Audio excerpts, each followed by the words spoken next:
So what this manuscript is it's a comprehensive review article examining the use of something called the sky shock classification, which was recently described by the Society for Cardiovascular Angiography and Interventions, which is the abbreviation SCAI, and is used to grade the severity of shock in patients with cardiovascular disease. So this was first introduced in 2019 and is really a 5-stage grading system for the severity and the presence of cardiogenic shock. I'm Jake Genser, and I'm a critical care cardiologist. I work at the Cardiac Intensive Care Unit at the Mayo Clinic in Rochester, Minnesota. And I'm excited to speak to you today about our upcoming manuscript entitled Cardiogenic Shock Stages and Associated Mortality Risk, which is anticipated to be published in the May 2023 issue of Mayo Clinic Proceedings. Now, the story behind this article is actually very interesting. It began as a doctor of nursing practice project by two of my co-authors, Catherine Hill and Mark Rustin, who are two of our very experienced cardiac intensive care unit nurses who are furthering their education. What's most important about this manuscript is that it's a systematic review, including all of the published studies, at least at the time, that have looked at the sky shock classification. Now, when it was first published in 2019, this sky shock classification was really a theoretical construct and hadn't yet been validated. And starting in that year, researchers such as myself started examining whether this sky shock classification could be applied in cohorts of critically ill patients. And there's many ways to assign the sky shock classification. Figure 1 provides a color-coded conceptual construct about how patients in each of these sky shock stages might be clinically evaluated and also treated. The essence of it is that it grades patients A, B, C, D, and E, which that's greater shock severity. Patients in stage A do not actually have shock, but because they have acute cardiovascular disease, they're at risk of shock.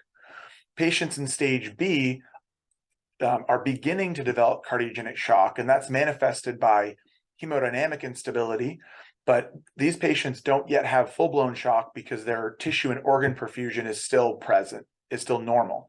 And so this would be a patient, for example, who might be hypotensive, and so we'd classify them as having pre-shock.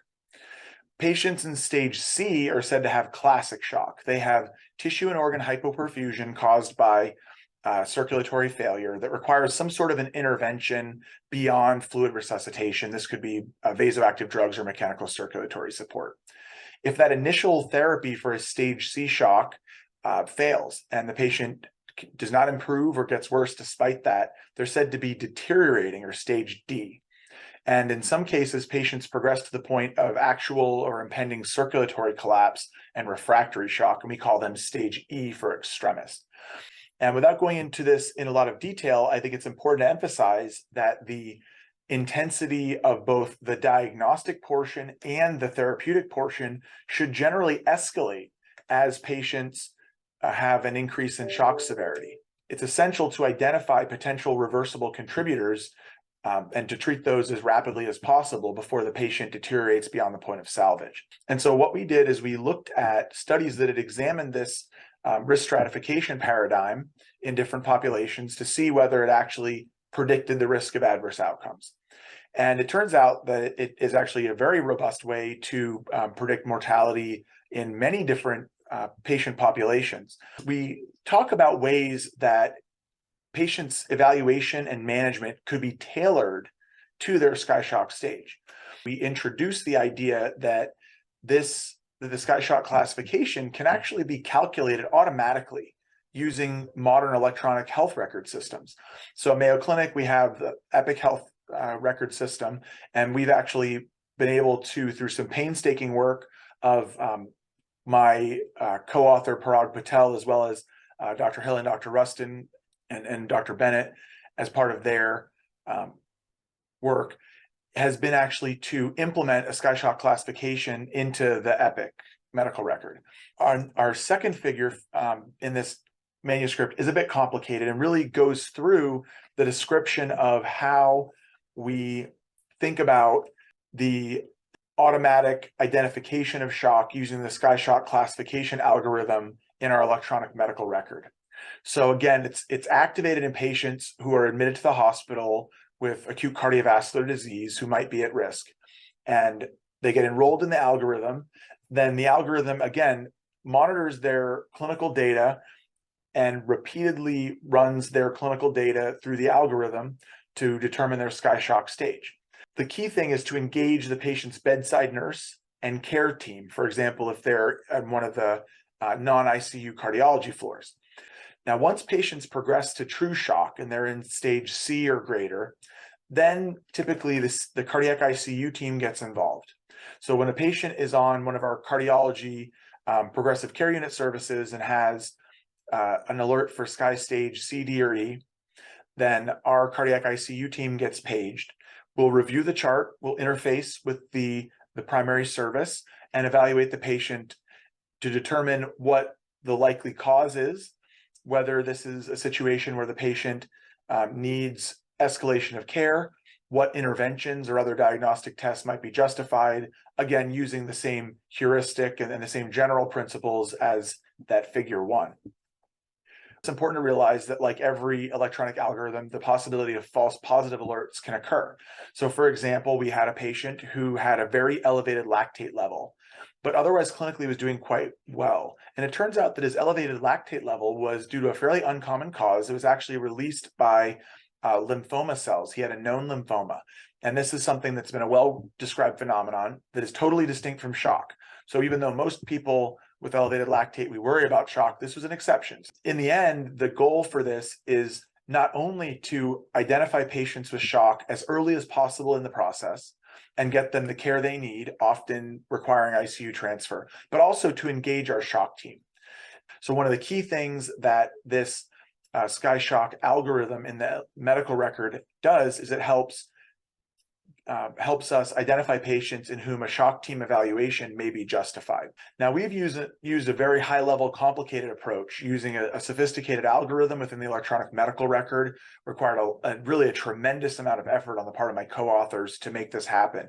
But it turns out that you can actually have providers with different backgrounds clinically assign the SkyShock classification in the different stages based on their clinical impression.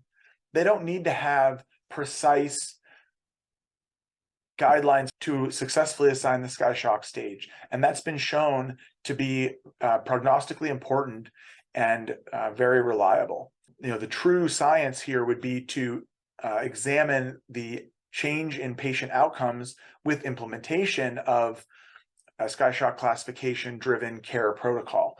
So that's obviously our next step. And so this manuscript is hoping to spur a larger discussion about moving this field forward in terms of both research and clinical practice. So I would refer you to the manuscript to look at this in some detail, because again, this is not necessarily an evidence-based strategy that's been examined in clinical research, but this is our overall gestalt about how we manage patients as a function of shock severity. And we hope that it is something that you might apply certain portions of in your own clinical practice based on what your experience and clinical judgment are.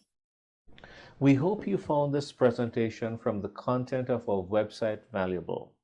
Our journal's mission is to promote the best interests of patients by advancing the knowledge and professionalism of the physician community. If you are interested in more information about us, our homepage is www.mayoclinicproceedings.org. There you'll find access to information for our social media content, such as additional videos on our YouTube channel or journal updates on Facebook. You can also follow us on Twitter. More information about healthcare at Mayo Clinic is available at www.mayoclinic.org. This video content is copyrighted by Mayo Foundation for Medical Education and Research.